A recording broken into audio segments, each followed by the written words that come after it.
Hi, welcome. It's so nice to have you here with me to really explore how you can find your own way to reimagine the holidays in a way that leaves you feeling less stress, less overwhelm, and more connection, joy, and love with your little ones.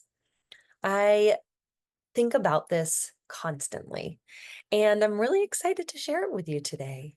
So settle in to enjoy just a couple minutes of some exercises that you can do to examine your own values around the holidays, your longing for connection, and discover some new ways to create traditions in your family and your life that really center these values and longings.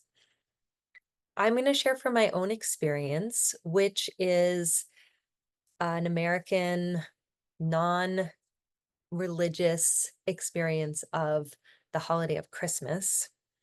But your experience might be different. So, no matter what you celebrate around the holiday time, this time from November through to January, including all religions, including all cultures.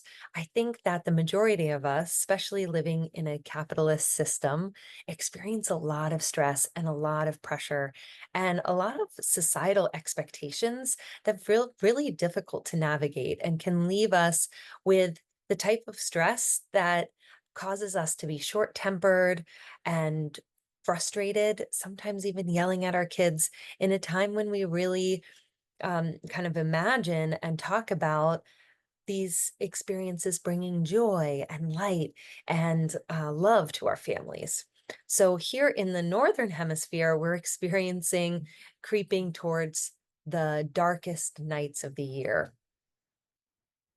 And this is why these celebrations of light have evolved over thousands of years to be something that we can come back to when we're feeling that loss of the sunlight. And we can bring it through our own connection, love, celebration, songs, cooking, decorations, and ceremonies and traditions. Again, however, this has left us kind of in feeling this like race towards having the best, most perfect experience for our families. And that often leaves us in a place of deficit. So, the first thing that I'm inviting you to do with me today is really examine these family values. Right below where you're finding this video, there'll be a link to download a handout that will help you with some prompts to really evaluate your own family values. We're going to settle on two right now. So I'm going to give you some prompts and then you can even pause this video so you can do some journaling. So pause right now. If you don't have a pen and paper or some kind of device where you can start to type or just journal some of your own thoughts and feelings around these prompts. The first prompt we're going to look at is examining your family of origin. So, where you were raised, the culture, the people surrounding you, the expectations, and also the values. So, as all of this comes up, just keep noticing what's happening in your mind, in your body, in your heart, and in your spirit, because this can bring up a lot. And the first thing that for me comes to mind is all of the things that I don't like about the way that my family of origin handled these holidays. So I'd like you to start by listing out all the things that you find frustrating about the expectations, the sort of habitual patterns in experiencing the holidays that you have adopted from your family of origin and feel maybe pressured or required to continue to perpetuate. Whew. So just noticing if this weighs heavy on your heart, but taking some time to just get it out there, start writing it down. What are some of the things that you maybe found overwhelming or felt were stressful, or the things that just didn't resonate for you as a child or that don't resonate for you as an adult. Again, you can pause this video to take some time to do some journaling on that prompt.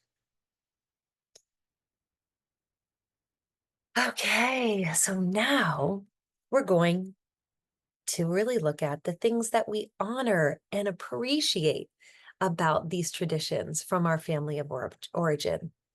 What are some of the things that make you feel alive, that make you feel connected, that make you feel valued about this time of year? So letting your system just be flooded with those good feelings, the places where you really felt seen, the places where you really felt um, that sense of joy, the sense of light, the sense of connection. And maybe these are even just one-time moments, memories. Maybe they're distant memories. Maybe there's something that happened recently. But don't just write down what that experience was. Write down how it made you feel. Journal a little bit about, what were some of the ingredients that came together to make that feel so wonderful. So go ahead, just write and write and write. And again, you can pause this video to give yourself plenty of time to really explore this prompt. What do you honor and appreciate about your experiences over the holidays that maybe came from your family of origin or that come from your past experiences?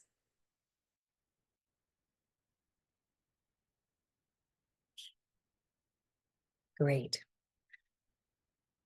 I would like to share a little bit about some examples of um, how I have kind of thought about this as a holistically, bringing together the things that made me feel frustrated, bringing together the things that I really honored and appreciated, and kind of combined it to make a new experience for myself and my kids.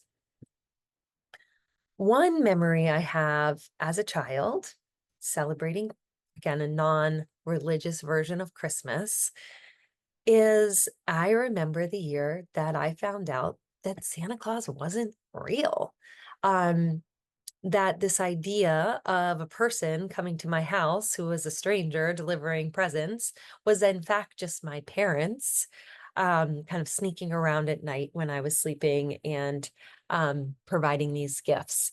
And it, as a child, that exact moment that I discovered this really left me feeling kind of gross, left me feeling kind of left out, not appreciated, not valued, not trusted to know the truth of what was happening.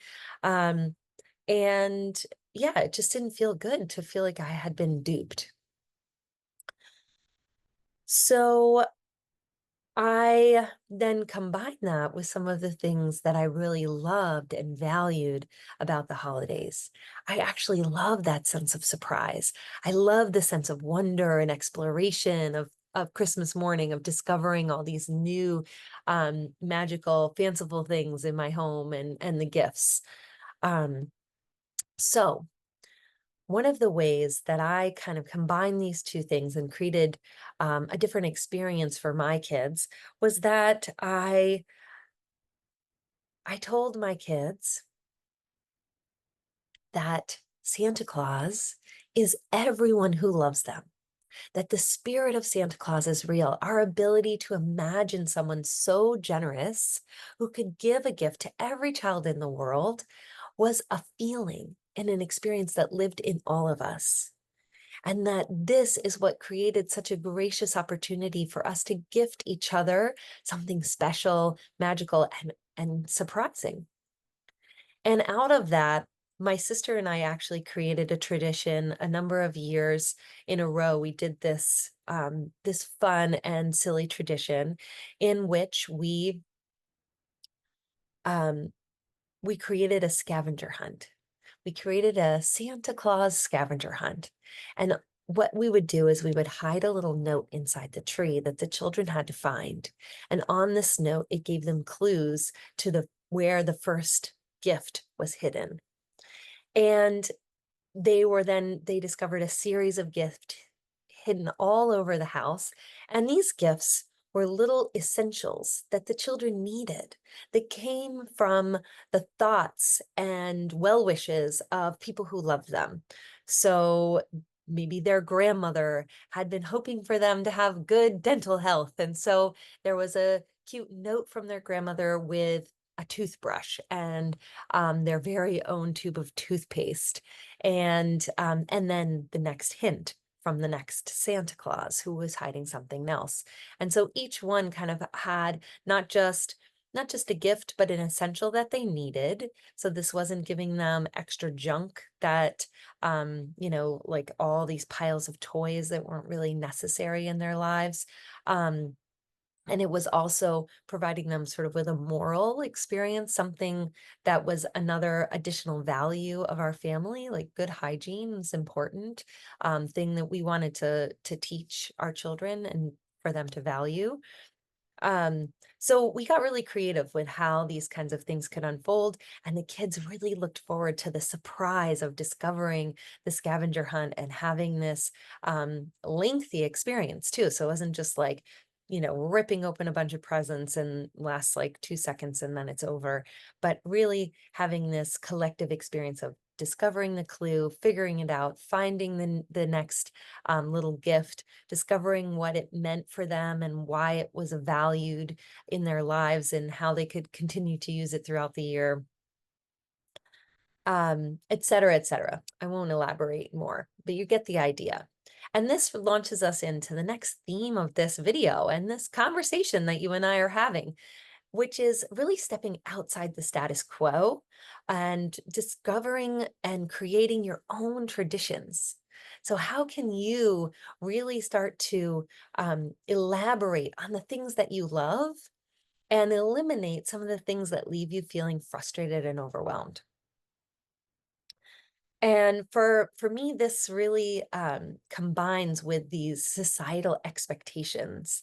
It's really become a hallmark holiday, I call it. This thing where it's really capitalized on by capitalism, and the expectation is that we buy more, we do more, we really get out there with sort of subscribe to these one-liners where we're supposed to do something with perfection, and how can we untangle ourselves from that status quo, from that box, and really step into something that we have a unique value for? And again, coming back to that example, for our family, that really meant letting go of this pressure to buy our kids like every toy they ever dreamed of having, something they might play with for 5 minutes and we need 500 batteries for, and then they'll forget about it.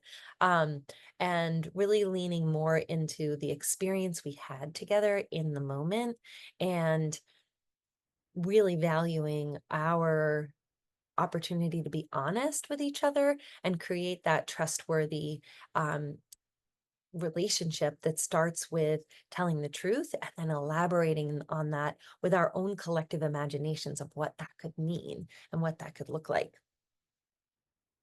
A couple of other new experiences, new traditions that we created by stepping outside the status quo was folding in some of the other ancient traditions and thinking about the fact that a lot of this revolves around the seasons of the year and what we're really experiencing on the earth.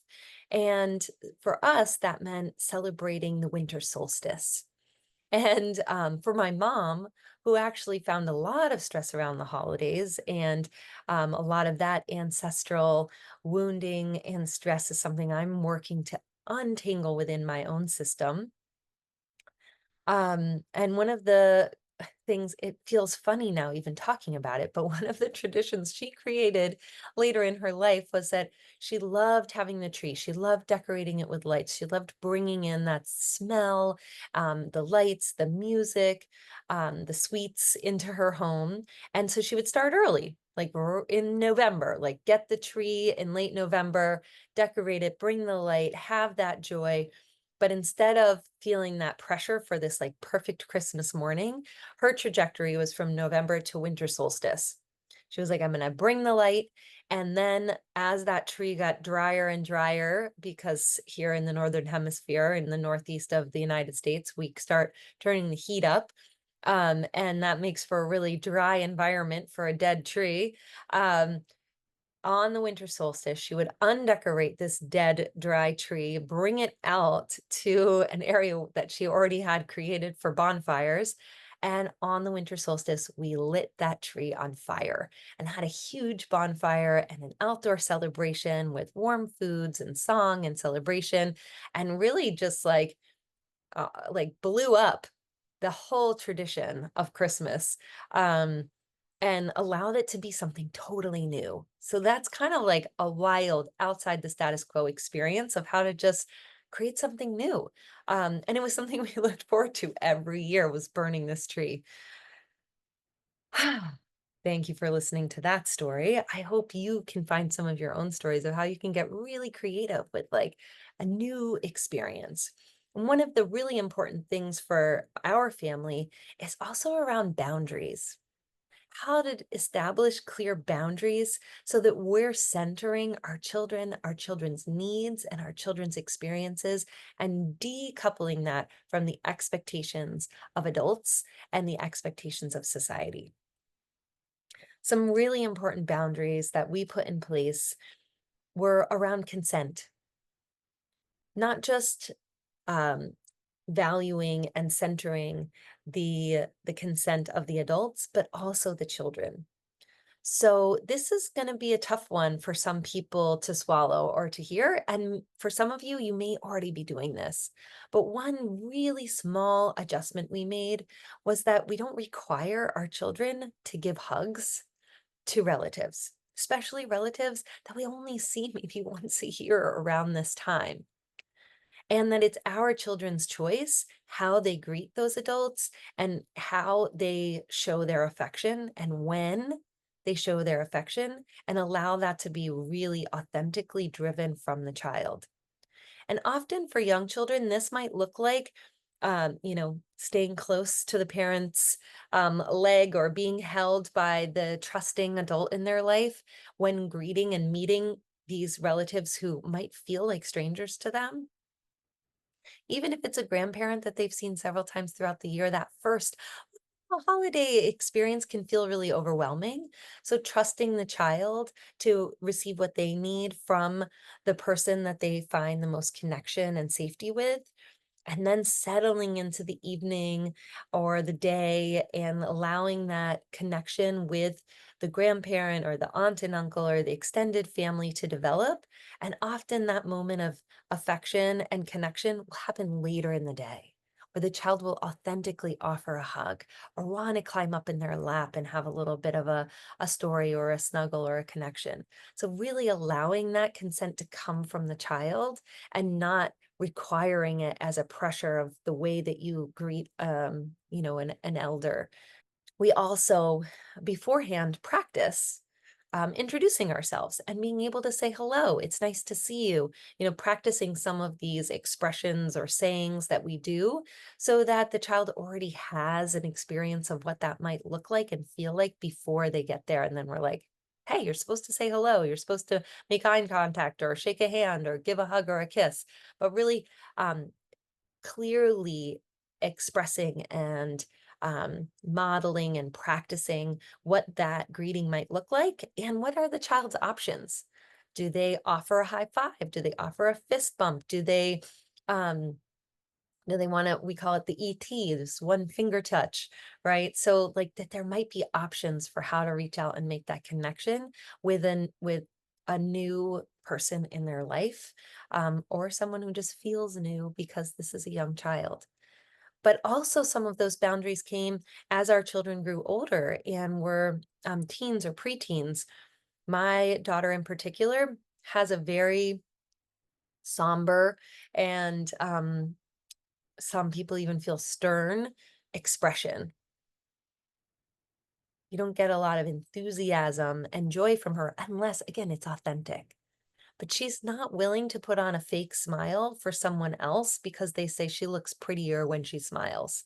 That, in fact, um, leaves her feeling even less expressive and withdrawing more from connecting with that person. So, one of the clear boundaries we put in place was that there would not be an expectation for her to smile, especially in photos. Just because we've all lined up and we're having a picture doesn't mean that she has to then like plaster on this fake smile to appease the person taking the photo. And this was conversations that I had to have separately with grandparents and aunts and uncles to say, you know, we'll get an authentic smile from her if and when she's ready. But trying to force or coerce her into smiling is not healthy for her or for anyone in the group. And to really just give her that time and space to really warm up and feel, again, connected and centered and appreciated by the group in her authentic expression. And then every once in a while, we find she's just exuberating that joy from a place that really comes from the connection of others and not from that overreaching expectation of others. So, those were some of my stories. I have so many more, and I would love to connect with you. So, you can find on my website a quick and easy place where you can schedule a free 30-minute connection to just chat about what are your challenges around the holidays. In what way do you want to create a new experience? I'm coaching a family right now who's working with their 8-year-old child to really rediscover what the holiday could look like for him by asking him questions. You can ask these questions about family values to your child. So again, download that handout just below this video so that you can have some prompts for asking your child, what makes you feel safe? What makes you feel connected? What makes you feel healthy? There's so many ways to step outside the status quo, to create boundaries. Um, I'm just thinking now, so many others, boundaries around food and nutrition, boundaries around um, expression and joy, like I already talked about. Boundaries around how you spend your time. Do you feel obligated to go somewhere that doesn't bring you joy? How can you establish that strength in your own grounded and centered, rooted experience to be able to say, no, thank you. We're going to stay home and just be here to cultivate our experience of love and joy together, right? So many ways that you can navigate this. And if you need support, please reach out because this can look in so many different ways. It can be completely unique just for you and your family and your special little one. So we're going to close now with an experience to just resource yourself.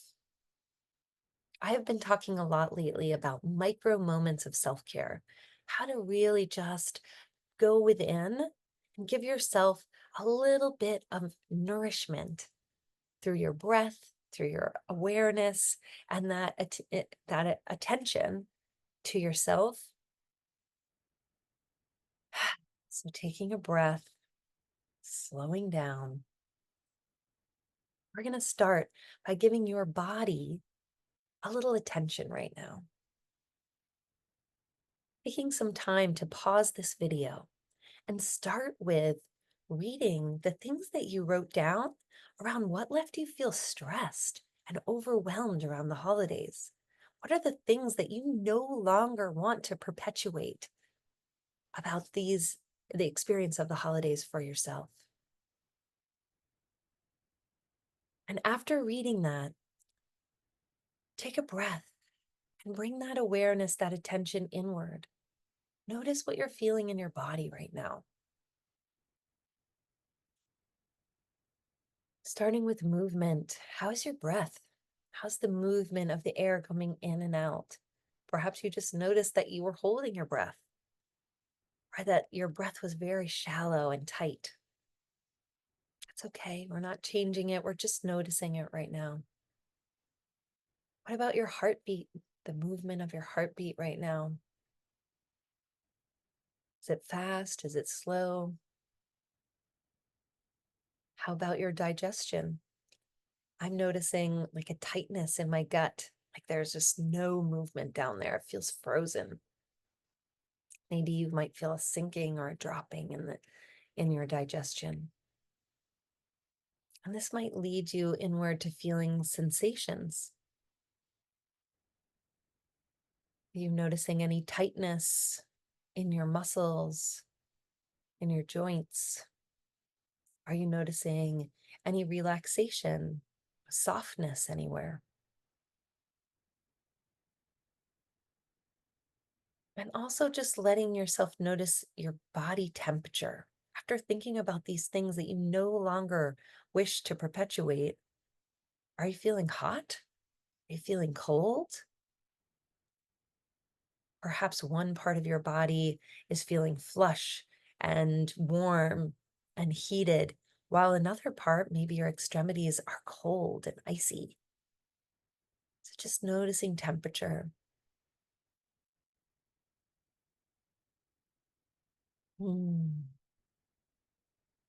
You'd like to add to your journaling, just make some notes about what are you noticing in your body when you're bringing up these thoughts about the holidays that really feel frustrating, overwhelming, or stressful.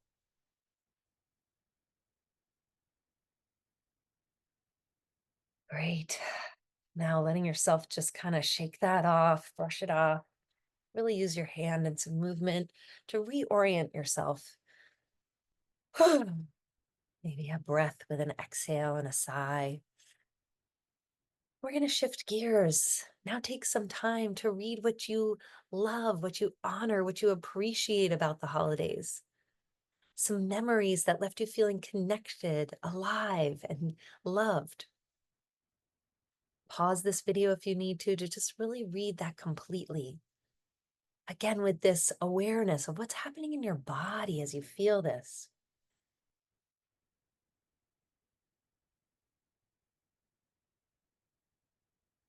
And this time we'll go through those same feelings. What are you noticing in your body?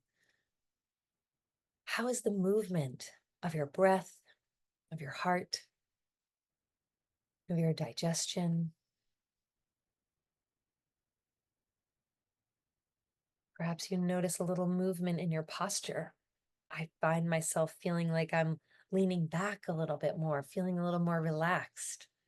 So tuning into that internal sensations of tension or ease.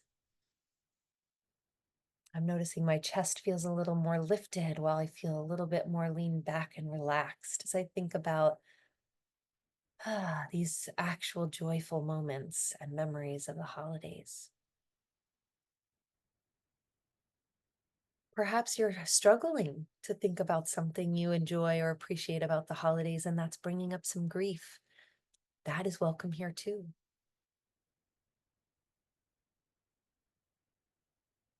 And then noticing temperature. What has changed in your body as you let these feelings and sensations wash over you? Do you feel cooler? Do you feel warmer? Where are there changes in temperature throughout your body?